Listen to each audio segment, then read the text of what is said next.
আসসালামু আলাইকুম ওয়া রাহমাতুল্লাহ। আমি মোহাম্মদ মোশাররফ সুমন, বিদায়বেলা সংগঠনের একজন প্রতিষ্ঠাতা।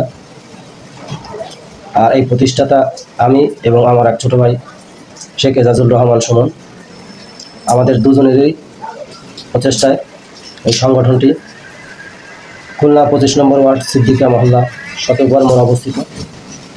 এই সংগঠনটি আমরা দীর্ঘ 5 বছর ধরে চালিয়ে আসছি। আর এই সংগঠনের আমাদের যে সকল কাজগুলো আছে সে সকল কাজগুলোর জন্য আল্লাহ পাকের কাছে শুকরিয়া আদায় করি যে এই কাজগুলোর সাথে আমাদেরকে সম্পৃক্ত রাখছে এবং আমরা এলাকার লোকজনদেরকে যে একটু তাদের বিপদে তাদের পাশে থেকে কাজ করতে পারছি, এজন্য মহান আল্লাহর কাছে হাজার কোটি শুকরিয়া।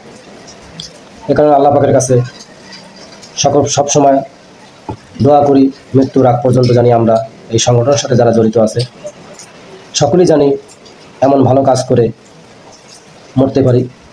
আসলে হায়াত মওত আল্লাহ পাকের হাতে। এই এলাকা থেকে অনেকেই হারিয়ে গেছে, যাদের সাথে আমরা উঠা বসা করছি অনেকে নাই, আমাদের মুরব্বী এবং আমাদের সমবয়সী কেউ নাই। আমাদের যতদিন হায়াতে রাখবে আমরা ততদিন থাকবো। তো এই এলাকায় একটা সংগঠন নামে প্রচলিত আছে, সেই সংগঠনটির নাম হলো বিদায়বেলা 24 ঘন্টা সামাজিক ও স্বেচ্ছাসেবী সংগঠন। এই সংগঠনের কিছু কাজ সম্পর্কে আপনাদের বলি। আমরা দীর্ঘ 5 বছর ধরে, যখন মহামারীর আগের থেকেই আমাদের এই কাজগুলো চলতো। মহামারী 2000 সালে যখন শুরু হয়, করোনা আক্রান্ত অবস্থাকালীন আমরা এই কাজগুলো করে থাকছি। সেই কাজগুলোর ভিতরে প্রথমত কাজ, করোনায় অনেক লোক আক্রান্ত হয়ে মারা গেছে, তাদের গোসল করানোর অনেক সময় লোক খুঁজে পাওয়া যেত না, কেউ ধরতো না, কেউ আসতো না। তো ইনশাল্লাহ আমরা এই মহামারীতে অনেক লোক যারা করোনা আক্রান্ত হয়ে মারা গেছে এলাকা ও এলাকার বাইরে, আমরা তাদেরকে গোসল করাইছি। তাদের কাপড়ের ব্যবস্থা এখান থেকে আসে এবং তখন অক্সিজেন সেবা আমরা প্রদান করে থাকছি। রক্তদান সেবাটাও চালু ছিল, এখনও আছে। আমরা এলাকায় সবসময় যুবকদের নিয়ে ভালো কিছু করার জন্য সবসময় চেষ্টা করছি। ভালো কিছু সমাজে দিতে গেলে তাদের বিপদ অনেকভাবেই আসে, এটা আসলে সত্য, যা আমি নিজেই এর শিকার।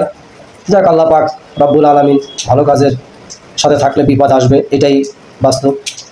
তো আমরা সবসময় আমাদের বয়সী যারা এবং আমাদের ছোটো যারা, তাদেরকে একটা কথাই বলি যে সমাজে ভালো কিছু করেন, আপনি যতদিন থাকবেন আপনাকে মানুষ ভালোবাসবে এবং মৃত্যুর পরে হলেও আপনার কথা মনে রাখবে।